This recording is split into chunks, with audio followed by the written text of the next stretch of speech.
It's KZOK and The Rock Wood-Fired Pizza, presenting the School of the Rock Battle of the Band. And we are down to it, folks. The 46 band instructors have picked, and the top 8 have been chosen. Congratulations to semifinalists Rogers, Shorecrest, Shorewood, South Whidbey, Meadowdale, Decatur, Issaquah, whom you're listening to in the background, and Kentridge. From the 8 semifinalists, winners will be chosen by our celebrity judges. Dr. Brad McDavid, director of the University of Washington Husky Marching Band, who may be recruiting from some of these schools, we'll see. Gerard Schwarz is the Seattle Symphony Music Director, but his wife and his close friends just call him Maestro. And Donn Bennett is here, president, owner, chief kahuna at Donn Bennett Drum Studios. The winners will be announced tomorrow, Friday, February 8th. During this segment of the show, we'll listen to a little bit of each of the 8 bands, and a la American Band Idol, we'll get some thoughts and some comments from the judges. Let's welcome our celebrity judges. First, Gerard Schwarz, welcome back to the show. Thank you. Nice to be here. Thanks for inviting me. We really appreciate having you here. And Brad, you talked to me on the phone early on in this contest, didn't you? Let's swing the mic. Luciana's going to be you're going to be key grip. You're going to be boom gal. First off, thank you very much. As we were starting this contest, all of the advice you gave us was good, and none of the advice about internet voting came from you. That's correct. All right. Let's get that mic in front of his face, if we can. She's trying to take some pictures. So welcome. Thank you. My pleasure. Thanks for having me, Bob.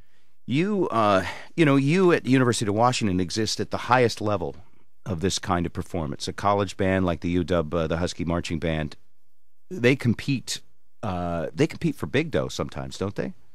Actually, no, college bands don't compete, but what we compete for is just the listing on it. We've never been a band that performs for ourselves. We love playing the type of music that people are going to listen to and not run out and get a hot dog to. So we play the type of music that these bands have been playing that have been a part of your contest, and man, it's just really exciting to have you guys promote that. Now, type do of music. you? But you're at the top level. Do you recruit like the way they do for the football team, free cell phone and maybe a summer job that you don't have to actually go to or anything? Hey, clean that up. That was cleaned up. That was 10 years ago. But I mean, do you go out to schools and do you travel to like islands of the Philippines and look for some guy that can play real well? Or yeah, I mean, I'm always out and about looking for hot players, but we don't have scholarships. I can't walk out to the best trumpeter in the state and say I want you to wear purple next year, but I can promise them the opportunity to perform in front of 70,000 people. Time on the field, absolutely, which is important to these guys. Absolutely. And some trips, right? I mean, you guys get to travel to some pretty great places. Yeah, the last game of the season, our seniors took a little trip down to the Hawaiian Islands to play Hawaii, so that was a pretty nice perk. That's very nice. Maestro, do you ever have a problem with when they cut off beer sales in the fourth quarter of a symphony for performance? Does the crowd ever get any backlash to you guys? Never. Okay, good. Maybe that was a question. Okay, maybe that was Gerard a question Schwarz, we are talking about Benaroya Hall now. We are. Yeah. Of course. They cut off beer sales? Are very big in the lobby. Is there a family section so I don't have to listen to people swear? Yeah, the third tier. The third tier. Well, okay. I would like to ask you a serious question, though. Now you're the maestro of a major symphony orchestra. Did you, at one time, conduct a school band? How did you start? I didn't conduct a school, but I played in them, and I've played in a marching band. I grew up in a town called Weehawken, New Jersey, and I played in the Weehawken marching band for football, and we had the worst football team in the state. You had to be good. But I also was in a pep band, so I was in a little Dixieland band, and we would play at pep rallies for basketball even. So yeah, I had a lot of fun in those days. And you still have an ear for and a passion for the music that this contest consists of. I sure do. Brad has given me the inspiration.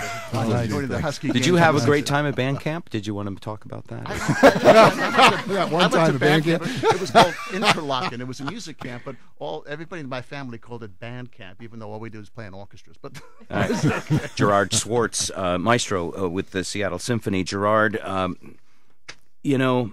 everybody just looks at what you do. First off, it looks wonderfully glorious and fun, and it kind of looks easy in a sense because, we all can play air wand. There you go. It is. It is. But seriously, no, I mean, it must be a lot harder than it looks. Give me some sense, like some sort of, drive-by understanding of how intricate some of those motions you were making are. On the one hand, it is very simple because we don't make any sound. So we don't miss notes. We don't crack notes. We don't make bad entrances. We don't play the wrong notes. We just wave our arms. So in a simple way, of course, it's easy. The hard part of it is that every little nuance you do affects a fine orchestra and how they play. They watch you meticulously and carefully. You have to prepare and study every nuance of every part. If you're conducting a Beethoven symphony, you have to hopefully know all of Beethoven's music, piano sonatas, symphonies, opera. It's a tremendous amount of knowledge that you bring to everything. And from the beginning, you have to set how fast it goes, what the character of the music's going to be. It is very complicated. On the other hand, of course, if you conduct in the shower, it would work. You could get in front of our orchestra and you could wave your arms. You could probably do it. Well, this is interesting because and this may be really cheeky of me to compare my job to what you do, but here I work with very talented performers, and I kind of conduct. Absolutely. And I wonder if you have the same problem I have, is that every one of them thinks my job is easy and anybody can do it. Solo! Absolutely. Like it's probably that, but all of the guys in the orchestra always think that they could. No, I shouldn't say that. Many of them think they could do it better than I could. Right. Thanks for not looking at me directly. Do you have a food taster too? Someone to test your food to make sure.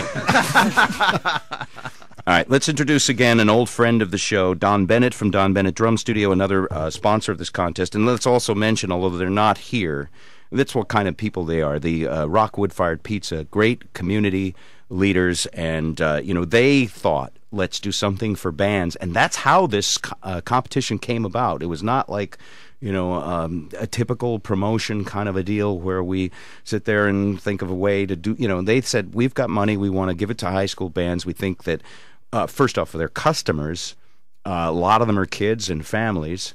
And after games and such, they all want to go out for pizza. And so here's this really smart business who said, we'll do something nice in the community and hopefully build some goodwill. And it turned into this monster deal. And then Donn jumped on and said, well, let me help too, because also you give lessons, you sell drums, you help bands in all sorts of ways.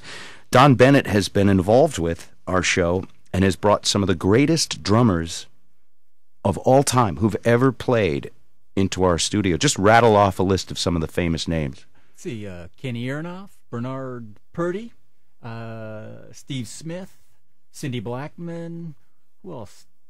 Marky Ramone. Is Ringo considered one of the big drummers or not? Yes. He would be a great drummer. Yeah. Don got us John Bonham, Keith Moon, Ringo Starr. Yeah, those were We shouldn't have partied so hard with those guys. Now, does Ringo visit? I know drummers come in all the time to your place from all over the world. Has he been in there?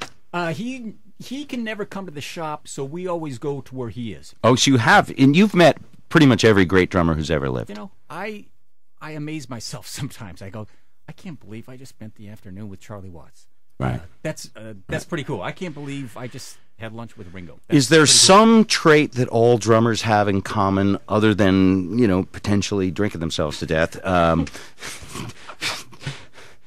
They tend to do everything with great speed and great intensity. But is there some other trait they have in common? They all lift weights, right? Don't they? No, I think we tend to be skinny little guys in general. I think if there was one broad trait that I see drummers have, is they're enjoyable people who like to have a good time. That might be where some of the partying comes in. Sure. But if there's going to be a guy, they're fun. They're the rhythm. They're the pulse of what's going on. That is the fun guy in the band. That's the cut up in the band. It's going to tend to be the drummer, and I'll bet you guys might be able to concur with me on that. And the symphony orchestra, it's the same. Even in band, they are absolutely a wonderful, wonderful group of all the sections. They tend to be the most together, the most community-minded players, and the ones having the most fun and enjoying this.